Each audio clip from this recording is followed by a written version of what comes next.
सोनपेठ शहराला युवा चेहरा भेटलेला आहे, याकडे कसं बघणार आहे तुम्ही?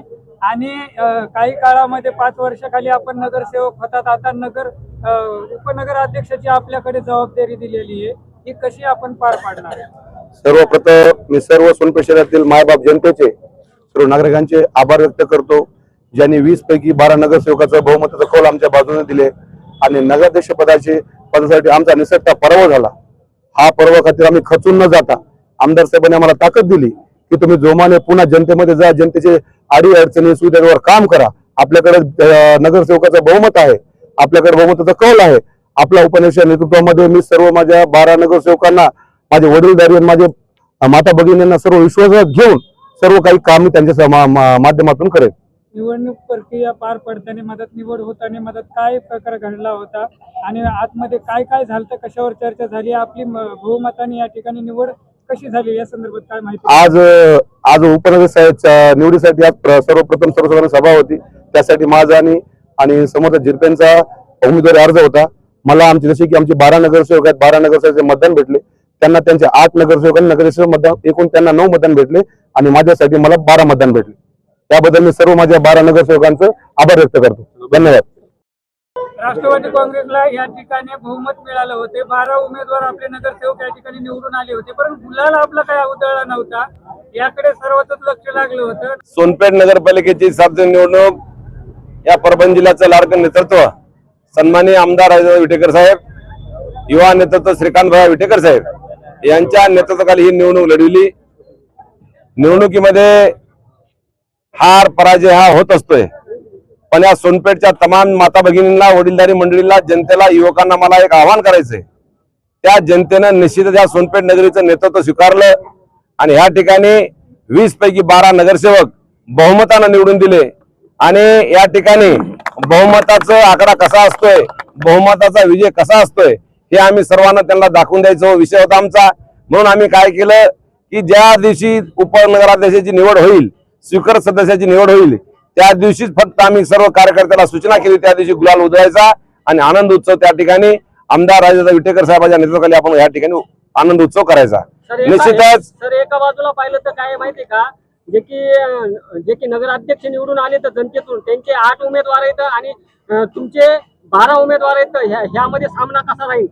ह्या ठिकाणी सोनपेठ शहराच्या विधायक स्वरूपाच्या विकास कामाला आमचा 100% सहकार्य राहील, पाठिंबा राहील। हे शहर अति जलद गतीनं एक मॉडेल शहर बनेल, ह्याच्यासाठी हे 12 नगरसेवक कधीही या शहराच्या तमाम नागरिकांना सुखसुविधा देण्यासाठी समर्थ राहतील। आणि आजपर्यंत इतिहासामध्ये पहिली वेळ आहे की 20 पैकी 12 नगरसेवक निवडून देऊन बहुमताचा कौल ह्या सोनपेठच्या तमाम जनतेनं या सोनपेठ नगरीच्या 12 नगरसेवकाला दिला आहे। आज या ठिकाणी निलेश भाई राठोड यांची उपाध्यक्षपदी निवड झाली। या ठिकाणी स्वीकृत सदस्य म्हणून एक माझी वैयक्तिक स्वतःची माझी निवड झाली। हा बहुमताचा कौल आहे आणि जनतेने आणखीन विकासाची घोडदौड अशीच आमची वाटचाल चालू राहील आणि निश्चितच या शहराला आम्ही कुठल्या काही वाऱ्यावर सोडणार नाहीत। या जनतेला सुखसुविधा देण्यासाठी आम्ही समर्थ आहोत आणि 12 नगरसेवक येणाऱ्या 5 वर्षापर्यंत एक निश्चित करून एक शहराच्या विधायक विकासाला एक मात देतील आणि सहकार्य करतील आणि एक जीवानं आपले स्वर्गीय आमचे माजी आमदार उत्तमराव विटेकर साहेब यांचं जे स्वप्न होतं या शहराचं डेव्हलपमेंट, त्या माध्यमातून आमदार विटेकर साहेबांच्या माध्यमातून हा शहराचा सर्वांगीण विकासाचा घोडदौड या ठिकाणी अजिंठा हा अविरत चालू राहील, ह्याच्यामध्ये हा खंड पडणार नाही। याच्यामुळे आजचा जो विजय झालाय आम सोनपेठच्या तमाम जनतेचा, माता भगिनींचा आणि युवकाच्या ताकदीवर आजचा विजय आहे। आपल्या जाहीरनाम्यामध्ये जे प्रश्न होते मतदारांसमोर घेऊन गेला होता, ते स्वप्न पुरे होतील का आपल्या पूर्ण आमदार विटेकर साहेबांच्या नेतृत्वाखाली ते पूर्ण जो भी जाहीरनामा जो आहे त्या जाहीरनामा प्रत्येक गोष्टीचा आम्ही विचार करू आणि त्याच्यावर मात करण्याची 100% आमच्या 12 नगरसेवकांवर जबाबदारी आहे, उपनगराध्यक्षावर जबाबदारी आहे, ती समर्थपणे आम्ही पार पाडू। सर एका बाजूला बोललं तर काय माहिती का, जे जनतेतून नगराध्यक्ष जे निवडून आलेत का, तर त्यांच्याकडे पूर्ण नगरपालिकेचे अधिकार राहतील आणि उपनगर अध्यक्ष यांच्याकडे निश्चितच हे अधिकार दिले जातील का, काय सांगा? नगरपालिका अधिनियम 1965 तो जो कायदा जो म्हणतोय, डॉक्टर बाबासाहेब आंबेडकरांनी घटना लिहिली, त्या घटनेच्या माध्यमातून घटनेच्या विचारांना आम्ही चालणारे आहोत, त्या घटनेच्या माध्यमातून आम्ही पाऊल उचलणारे आहोत। जी काही घटनेमध्ये जी कायद्यामध्ये जी काही तरतूद राहील त्या तरतुदीच्या माध्यमातून आम्ही 100% या शहरावर मात करण्याचा प्रयत्न करू। सोनपेठ शहरामध्ये चर्चा होते, आपले नगरसेवक काही विरोधकाच्या संपर्कामध्ये आहेत का, ह्याबद्दल काय तुमची स्पष्ट भूमिका आहे? शेवटपर्यंत हे नगरसेवक आपल्या पाठीमागे राहतील का?